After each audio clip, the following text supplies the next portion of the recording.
출애굽기 16장 22절에서 30절 말씀입니다. 출애굽기 16장 22절에서 30절 말씀 제가 한 절 읽고 여러분이 한 절 읽고 교독하도록 하겠습니다. 여섯째 날에는 각 사람이 갑절의 식물 곧 하나에 2오멜씩 거둔지라. 회중의 모든 지도자가 와서 모세에게 알림해 모세가 그들에게 이르되 여호와께서 이같이 말씀하셨느니라. 내일은 휴일이니 여호와께 거룩한 안식일이라. 너희가 구울 것은 굽고 삶을 것은 삶고 그 나머지는 다 너희를 위하여 아침까지 간수하라. 그들이 모세의 명령대로 아침까지 간수하였으나 냄새도 나지 아니하고 벌레도 생기지 아니한지라. 모세가 이르되 오늘은 그것을 먹으라. 오늘은 여호와의 안식일인즉 오늘은 너희가 들에서 그것을 얻지 못하리라. 엿새 동안은 너희가 그것을 거두되 일곱째 날은 안식일인즉 그 날에는 없으리라 하였으나 일곱째 날에 백성 중 어떤 사람들이 거두러 나갔다가 얻지 못하니라. 여호와께서 모세에게 이르시되 어느 때까지 너희가 내 계명과 내 율법을 지키지 아니하려느냐. 볼지어다 여호와가 너희에게 안식일을 주므로 여섯째 날에는 이틀 양식을 너희에게 주는 것이니 너희는 각기 처소에 있고 일곱째 날에는 아무도 그의 처소에서 나오지 말지니라. 함께 있습니다. 그러므로 백성이 일곱째 날에 안식하니라. 아멘. 오늘 전도사님이 인도해 주셨던 곳 가운데 자꾸 날개가 등장을 해요. 제가 또 이제 봉헌기도 가운데도 기도를 했지만 우리의 삶의 가장 큰 안식처는 그야말로 정말로 십자가 그늘 주님의 날개 밑에 거하는 것인 줄로 믿습니다. 여러분, 우리는 모두 쉼을 이야기합니다. 그리고 쉼이 인생 가운데는 필요합니다. 몸이 지치고 마음이 범잡할 때는 우리 이렇게 말합니다. 좀 쉬고 싶다. 좀 쉬고 싶다.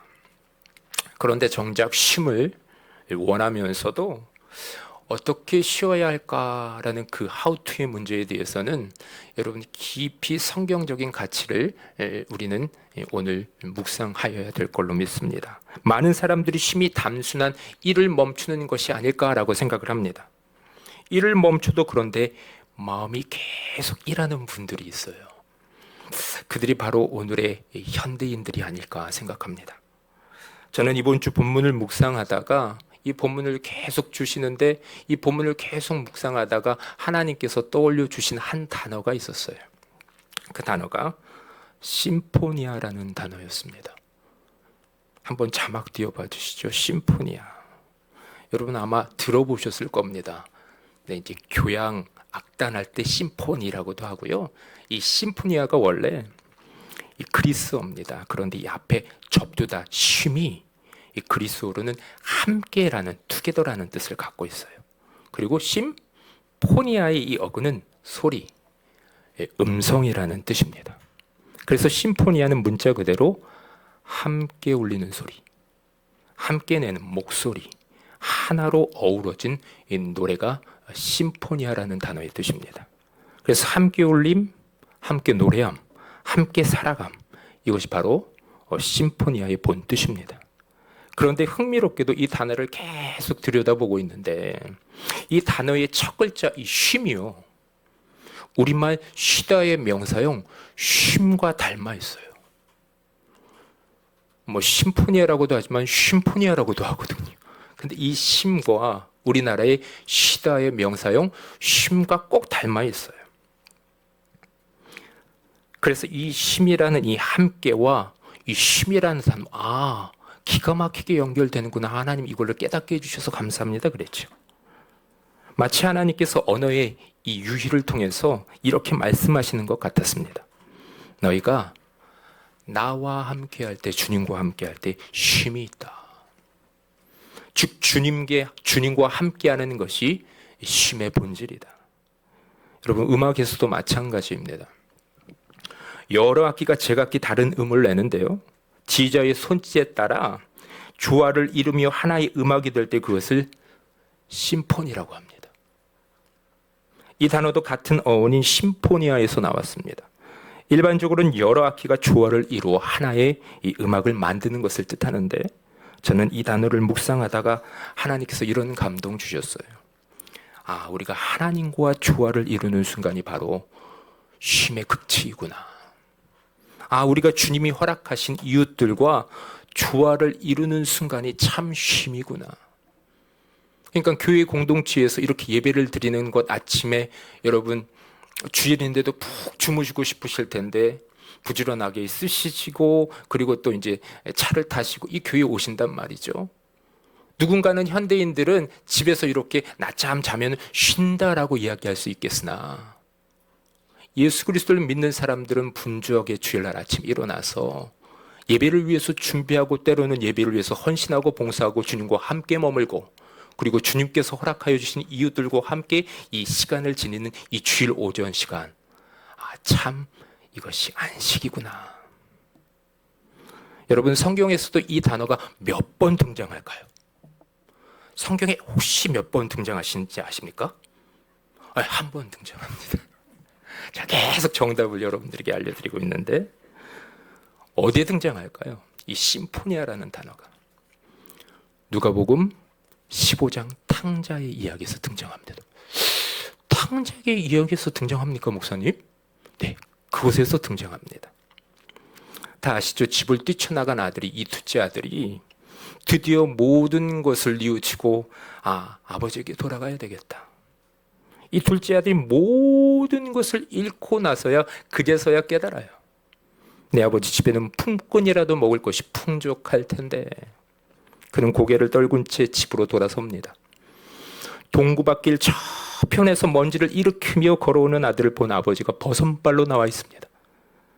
그리고 나가 아들을 품에 안고 살아 돌아왔구나, 살아 돌아왔구나. 그 한마디면 충분했습니다. 아버지는 종들에게 외칩니다. 어서 송아지를 잡고 잔치를 준비해라. 그리고 음악가들을 불러 모읍니다. 성경은 이런 기록이 없지만 유추해 볼 수가 있는 거예요. 성경은 그때 들려온 그 음악을, 그리고 무엇이라고, 풍악을 울려라, 풍류를 준비했다라고 얘기를 합니다. 풍류, 풍악, 이것이 심포니아입니다. 함께 울리는 노래. 이때 이 풍악이 그야말로 주님이 우리 가운데에 이 작은 아들이 돌아올 때 이 음악을 준비해야 되겠구나, 심포니아를 준비해야 되겠구나. 그 소리는 단순한 음악이 아니죠. 회복의 노래, 용서의 멜로디, 아버지의 기쁨의 창가였습니다. 그렇게 하나님은 오늘도 죄인이 돌아올 때에 풍악을 울려라 말씀하시며 찬양의 심포니를 지휘하십니다. 오늘 우리는 출애굽기 16장 말씀을 통해 함께 울림의 쉼, 심포니아의 복음을 함께 묵상하려고 합니다. 그래서 오늘 우리가 나눈 말씀의 제목은 심포니아, 쉼포니아입니다. 여러분, 오늘 본문에 나오는 이 이스라엘 백성들 이야기, 만나의 이야기 참 잘 들어보셨을 겁니다. 오랜 동안 그들은 애굽 땅에 머물고 있었습니다. 무려 430년 동안. 처음 그들이 애굽에 들어올 때는 요셉이 총리였어요. 그리고 이 애굽의 왕이 요셉을 굉장히 신뢰했기 때문에 요셉의 가족들을 굉장히 이렇게 친절하게 대해줍니다. 따로 고센 땅이라는 곳을 준비해서 이스라엘 백성들이 거기에 거주했죠. 약 70여 명의 가족들, 야곱의 아들들과 그 후손들이 그곳에서 그야말로 편안하게 지냈습니다. 요셉이 살아있을 때는 그들은 정말로 많은 혜택을 누렸습니다. 애굽의 보호 아래 양떼를 치며 풍요로운 시절을 누렸죠.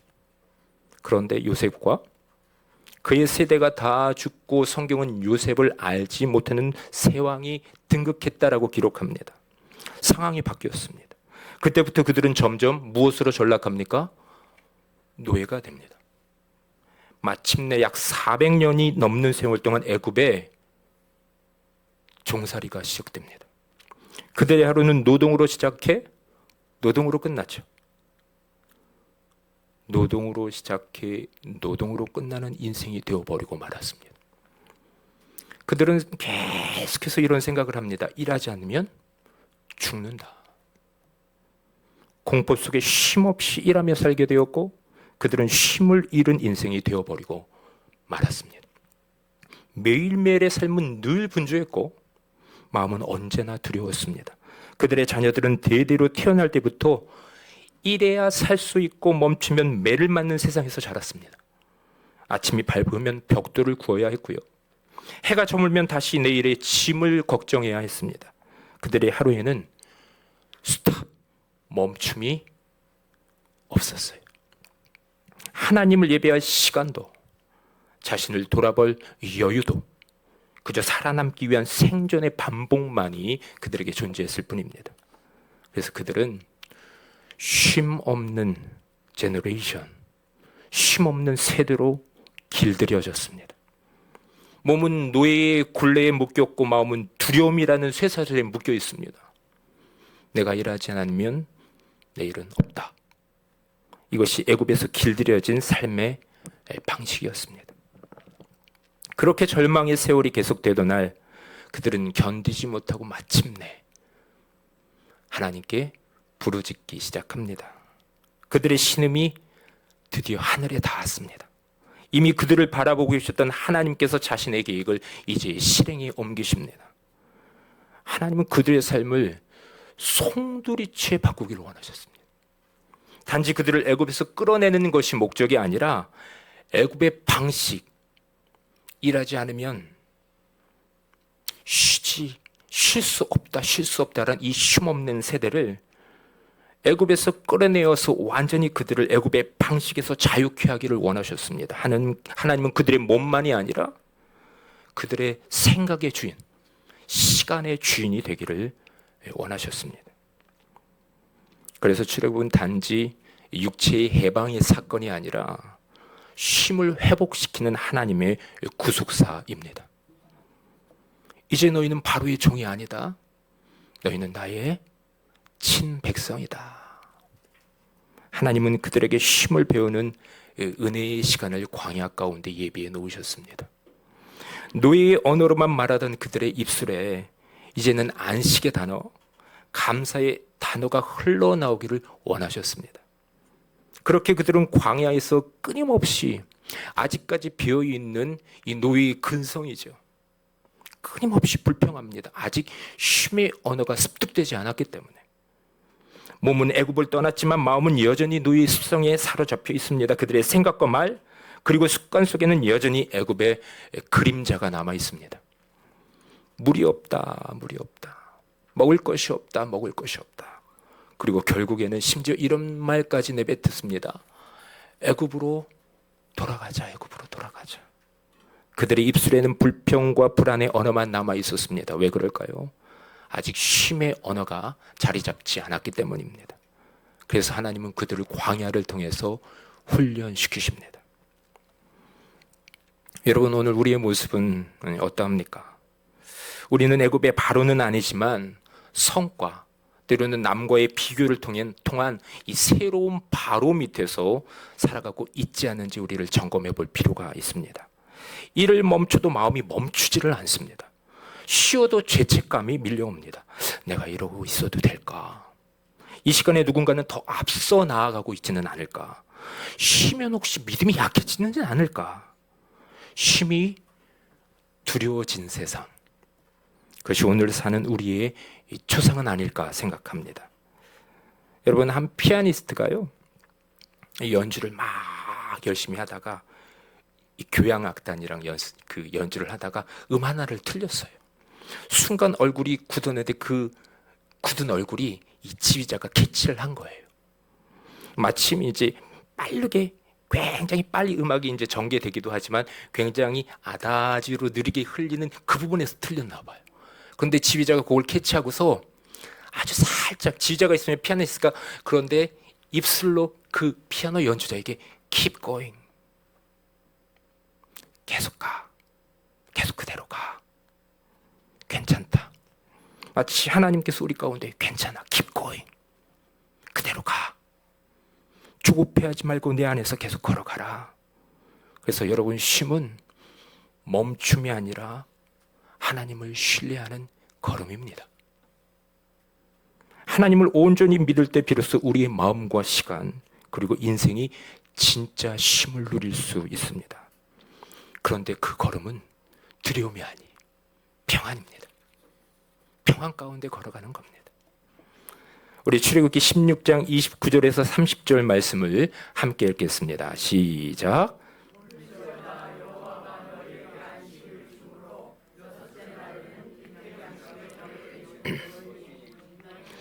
서서 읽고 일곱째 날에는 그러므로 백성이 일곱째 날에 안식하니라. 하나님은 그들을 애굽에서 구원하신 후 광야 한가운데서 쉼을 훈련시킵니다. 하늘에서 내린 만나, 그것은 단순한 이 양식이 아니었습니다. 하나님을 신뢰하는 훈련의 도구로 그 만나를 사용하십니다. 하나님은 말씀하셔요. 하루 분량만 거두어라. 여섯째 날에는 어떻게 해요? 2배를 거두어라. 이 말씀의 핵심은 양 조절이 아닙니다. 하루에 이렇게 하루 분량만 거둬야 돼. 여섯째 날에는 이틀분을 이렇게 거둬야 돼. 이것을 꼭 지켜야지. 분량, 양의 조절이 아니라 신뢰의 훈련이었어요. 내일도 내가 책임진다. 내일도 누가 책임진다? 하나님이 책임진다. 근데 사람들이 불안한 거예요. 아직까지 쉼 없이 살아왔던 노예 근성이 아직까지 그들의 습성이었기 때문에 불안한 거예요. 초조한 거예요. 이 여섯째 날에 하루에 이틀 분량 이것만 거두면 될까? 하루 분량만 거두면 될까? 혹시 내일 만나가 내리지 않으면 어쩔까? 어쩌나? 그래서 사람들 가운데 몰래 더 거두는 사람들이 있었습니다. 그런데 아침이 되자 하루 분량을 추가해서 거두었던 그 만나가 어떻게 돼요? 다 썩어버려요. 하나님은 그들을 불신을 책망하신 게 아닙니다. 그들의 두려움을 다루고 계셨어요. 쉼을 잃은 세대가 멈춤을 배우는 일을 단 하루 만에 이루어질 수 없었기 때문에 그들은 계속해서 그 잘못을 반복합니다. 그런데 하나님은 끊임없이 그들에게 훈련시키십니다. 여섯째 날 하나님은 또다시 말씀하십니다. 일곱째 날에는 나가지 말라. 그날은 나 여호와께 거룩한 안식일이니라. 그런데 몇몇 사람들은 일곱째 날에도 여전히 광야로 나갑니다. 몸은 자유로웠지만 마음은 아직 애굽의 방식에 갇혀 있습니다. 그들의 손에는 곡괭이가 아직 들려 있습니다. 그들의 마음에는 여전히 노동의 공포가 들려 있었습니다. 그래서 하나님은 그 일곱째 날에 만나를 내리지 않으시죠. 쉼을 가르치십니다. 쉼은 선택이 아니라 순종의 자리, 하나님과의 관계를 회복하는 거룩한 시간입니다. 그날 하늘에서 그렇게 하늘문을 여시고 부어주기 좋아하시는 하나님께서 그 만나를 내리지 않으셔요. 하나님께서 그날 멈추십니다. 그분이 멈추셨을 때의 사람도 비로소 멈출 수 있었습니다. 그걸 가르치시는 거예요. 그래서 그때 처음으로 이스라엘이 일하지 않아도 충분한 하루를 경험합니다. 걱정하지도 평안한 하루를 누립니다. 멈춰도 생명이 유지되네? 이 하루를 드디어 걷게 됩니다. 그리고 바로 이날이 훗날 안식일의 기원이 됩니다. 하나님은 이날을 통해 하나님의 백성이 이 멈춤 속에서 신뢰는 배우는 법을, 멈춤 속에서 신뢰를 배우는 법을 기억하기를 원하셨습니다. 그렇게 하나님은 쉼을 잃어버린 세대를 하나님 안에서 참된 안식을 배우고 누리는 세대로 다시 빚어가십니다. 이것이 출애굽의 참된 완성입니다. 애굽의 억압에서만이 아니라 불안의 굴레에서 자유케 하신 하나님의 구속의 심포니아의 복음입니다. 우리 민수기 15장 32절에서 36절 이 말씀은 제가 한번 봉독하겠습니다. 이스라엘 자손이 광야에 거류할 때에 안식일에 어떤 사람이 나무하는 것을 발견한지라. 그 나무하는 자를 발견한 자들이 그를 모세와 아론과 온 회중 앞으로 끌어왔으나 어떻게 처치할는지 지시하심을 받지 못하는 거로 가두었더니 여호와께서 모세에게 이르시되 그 사람을 반드시 죽일지니 온 회중이 진영 밖에서 돌로 그를 칠지니라. 온 회중이 곧 그를 진영 밖으로 끌어내고 돌로 그를 쳐 죽여서 여호와께서 모세에게 명령하신 대로 하니라. 아멘. 저는 이 민수기의 말씀을 읽다가 좀 충격적이었어요. 한 남자가 안식일에 단지 나무를 하다가 돌에 맞아 죽어요. 이 묵상하다가 이 본문 말씀을 묵상하다가 하나님 너무 무서운 분 아닌가? 두려움의 하나님, 공포의 하나님 아니신가? 이런 질문이 떠오르지 않습니까? 저는 그랬는데 계속해서 묵상하고 또 묵상하고 하나님 이 문제에 이게 해결점을 포인트를 좀 잡아주시지요. 계속 이 본문 말씀을 읽는데 이 말씀의 본질은 형벌이 아니라 언약의 상실에 있구나. 그는 단순히 규칙을 어긴 것이 아니라 하나님과의 관계를 잃어버린 사람이었구나. 하나님은 쉼을 지켜라 하신 게 아니라 나와 함께 머물렀으면 좋겠는데 이것 가르치시기 원하셨구나. 쉼은 단순히 일을 멈추는 것이 아니라 하나님과 동행을 멈추지 않는 것입니다. 한 번 더 말씀드릴게요. 쉼은 단순히 일을 멈추는 것이 아니라 일곱째 날에 만나를 거두러 나가지 않는 것이 쉼이 아니라 하나님과의 동행을 지속하는 것입니다. 그러나 사람들은 그 쉼의 언약을 이 억압의 율법으로 바꿔버립니다. 쉼은 사라지고 율법만 남은 사람들, 그것이 바로 종교의 비극입니다. 그런데 바로 그때 율법의 돌이 날아오는 그 자리에서 예수님께서 오십니다. 그리고 이렇게 마가복음 2장 27절을 통해 이렇게 말씀하셔요. 또 이르시되 안식일이 사람을 위하여 있는 것이요 사람이 안식일을 위하여 있는 것이 아니다. 쉼은 규칙이 아니라 나와 함께하는 관계 속에 있다. 참된 안식은 내 안에서 완성이 된다. 그리고 우리를 이렇게 초대하십니다. 우리 너무나도 우리가 잘 알고 있는 말씀 함께 읽겠습니다. 시작. 수고하고 무거운 짐진 자들아 다 내게로 오라. 내가 너희를 쉬게 하리라. 우리가 읽은 민수기 15장에서 이 사건은 한 사람이 돌을 맞아 죽습니다. 그런데 예수님은 우리를 대신해 십자가에서 돌을 맞으시고 창에 찔리시고 두 손과 두 발에 못이 박히시면서 우리가 죽어야 될 자리에 대신 죽어주십니다. 율법의 돌을 맞은 자리가 이제는 은혜의 품이 되었습니다.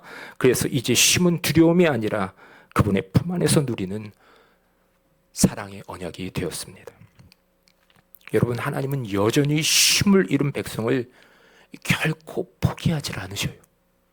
그들의 불순종과 불평에도 불구하고 이스라엘 백성을 위해서 하나님은 매일 만나를 내려주시고 밤에는 불기둥으로 낮에는 구름 기둥으로 인도하십니다. 그래서 광야는 단순한 고난의 장소가 아니라 쉼을 배우는 교실, 신뢰를 연습하는 예배당입니다. 하나님은 그들을 노동의 리듬에서 예배의 리듬으로, 생존의 리듬에서 신뢰의 리듬으로 발걸음을 옮기십니다. 그분의 마음은 언제나 한결같습니다. 너희가 나와 함께 하리라. 내 안에 머물라. 내가 너희의 쉼이 되리라. 광야의 여정은 결국 주님 안에서 쉼을 되찾는 여정입니다. 오늘도 하나님은 우리에게 지금 여기서 예배를 드리고 있는 여러분들에게 동일하게 말씀하셔요. 너의 필요한 하루 속에도 내가 함께 거하고 있다. 너의 반복되는 일상 속에도 내가 함께 걷고 있다. 내가 나와 함께 있을 때 그 자리가 바로 안식의 자리이다. 한 오케스트라가 공연을 앞두고 있습니다. 무대 위에는 수많은 악기들이 이 각자의 소리를 내면서 열심히 막 연습을 하고 있어요. 그리고 드디어 오보에라는 악기 아시죠? 기준음을 내는 A음을 오보에가 내어줍니다. 빠, 이게 이 음인지 모르겠다. 오보에가 소리를 냅니다. 그러면 갑자기 분주히 연습하던 악기들이 그 오보의 A음에 맞춰서 튜닝을 합니다. 조율을 해요. 그리고 이제 지휘자가 등장을 합니다. 순간 무대는 고요해지고 모든 악기들이 지휘자를 바라봅니다. 악장이 고개를 끄덕이고 물러서고 모든 시선이 이 지휘자의 손끝에 머뭅니다. 그 순간 각기 다른 소리가 이제 지휘자가 손을 들고 지휘를 시작하니까 하나의 음악으로 완성이 되기 시작합니다. 산만하던 음들이 선율이 되고 연습할 때 이 불협화음이 조화를 이루고 무대는 더 이상 혼란이 아니라 하모니의 공간이 됩니다. 그것이 바로 심포니아입니다. 하나님은 우리의 인생에 이 지휘자이심을 여러분 믿으시기를 바랍니다. 우리가 각자 자기의 리듬으로 살아갈 때에 삶은 종종 불협화음을 냅니다. 누군가는 너무 빠르죠. 누군가는 너무 느립니다. 때로는 자기 소리만 내면서 전체의 조화를 잃어버리곤 합니다. 그러나 지휘자이신 하나님께 시선을 맞출 때 우리의 삶은 다시 조화로워집니다. 그분은 인생의 악보 위에 쉼표를 그려넣으시는 분, 멈춤 속에서도 아름다운 하모니를 완성하시는 분이십니다. 여러분, 음악의 가장 아름다운 순간이 언제라고 생각하십니까? 저는 막 프레스토로 굉장히 빨리 달려가던 음악이 갑자기 순간 지휘자가 스탑을 해서 멈추는 그 잠깐의 휴지부. 와, 악기가 연주되지 않지만 그 잠깐의 찰나의 그 멈춤 가운데에 음악의 묘미가 있는 것 같아요. 그리고 잠시 네 박자를 쉬었을까, 여덟 발자를 쉬었을까, 다시 지휘자가 다시 한번 손을 움직일 때 다시 음악이 흘러가기 시작하는데 그때 그 음악이 더 멋있게 울려 퍼지는 것 같습니다.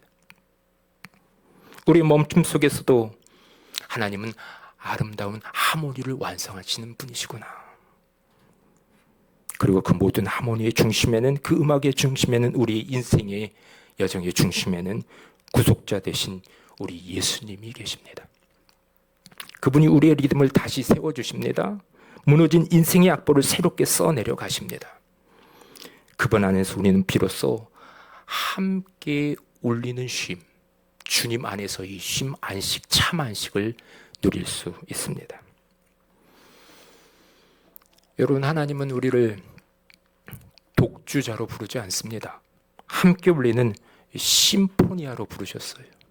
그래서 아담 가운데 하나님께서 아담을 만들어 놓으시고 독초하는 것이 너무 안타까우셨어요. 그래서 하를 만드셔요. 함께 울리는 심포니아로 부르십니다. 하나님과 함께, 이웃과 함께, 교회와 함께 살아가는 삶 속에서 우리는 비로소 참된 쉼, 샬롬을 누릴 수 있습니다. 출애굽의 여정은 단지 애굽에서 나온 사건이 아니라 쉼 없는 삶에서 쉼의 삶으로 옮겨가시는 여정이었습니다. 하나님은 지금도 우리에게 말씀하십니다. 멈추라, 그리고 나를 신뢰하라. 그때 시작되는 것이 바로 심포니아입니다.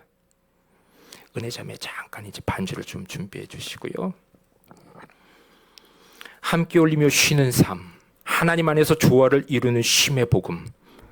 여호와께서 이같이 말씀하고 계십니다. 너희가 내 안에서 쉬리라. 그때 우리 인생이 울려 퍼질 것입니다. 샬롬의 심포니아. 함께 울리는 쉼의 노래가 우리의 가정과 교회와 인생 속에 흘러넘치기를 주님의 이름으로 축복합니다. 우리가 찬양 하나를 부를 텐데요. 지난주에도 아마 이 찬양 부르셔서, 그리고 또 여러분들이 너무나도 잘 알고 있는 찬양입니다. 여러분, 우리 인생이 복잡하고 어지러워질 때 하나님이 지속적으로 말씀하시는 감동이 있어요. 너희의 시선을 내게로 돌리라. 내가 너희의 쉼이 되리라. 오늘 우리는 그분의 손끝을 바라보는 오케스트라의 단원들처럼 지휘자이신 하나님을 바라보기를 소망합니다. 그분이 멈추라 하실 때에 지휘자가 멈추면 멈춰야 돼요. 그분이 손을 드셔서 다시 한번 지휘를 하시면 우리는 달려나가야 합니다. 그것이 바로 심포니아의 인생입니다. 이제 우리 시선을 세상에서 거두어 주님께로 고정하여 나아가십시다. 이 시간 함께 찬양합니다.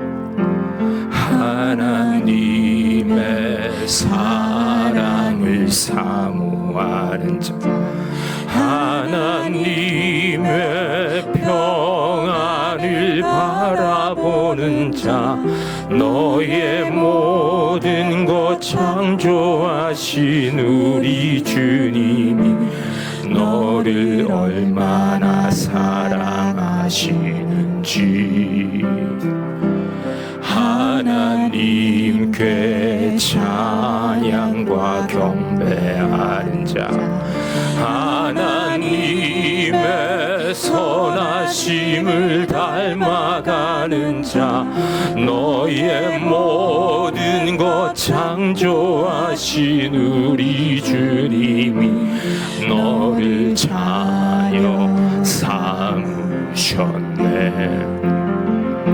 하나님 사랑의 눈으로 너를 어느 때나 바라보시고 하나님 인자한 귀로서 언제나 너에게 기울이시니 어둠에 밝은 빛을 비춰주시고 너의 작은 시름에도 응답하시니 너는 어느 곳에 있든지 주를 향하고 주만 봐. 하나님 사랑의 눈으로 우리를 바라보고 계십니다. 하나님 사랑의 눈으로 너를 어느 때나 바라보시고 하나님 인자한 귀로서 언제나 너에게 기울이시니 어둠에 우리 두 손을 높이 들어 주님을 바라보며 나아갑니다. 두 손을 높이 들어 주님을 바라봅니다. 지름에도 응답하시니 너는 어느 곳에 있든지 주를 향하고 주만 봐. 어둠에 밝은 빛을 비춰주옵소서. 어둠에 밝은 빛을 비춰주시고 너의 작은 신음에도 응답하시니 너는 어느 곳에 있든지 주를 향하고 주만 봐라. 주만 바라볼지라. 주만 바라볼지라.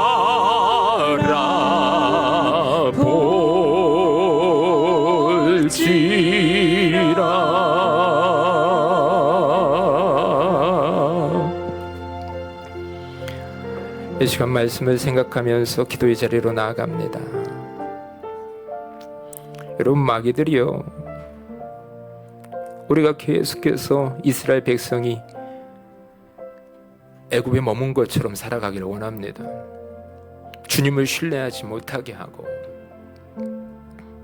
나의 힘과 능력과 지혜를 가지고 쉬지 않고 달려가기를 원합니다. 그러나 하나님께서는 때로는 우리 함께 달려가자라고도 말씀하시고 우리를 멈춰 세우실 때도 있습니다. 진정한 심포니와 주님과 함께 참 안식을 누리는 그 샬롬은 가장 본질은 주님 안에 머무는 것입니다. 주님 안에 머물 때에 그 힘이 완성이 됩니다.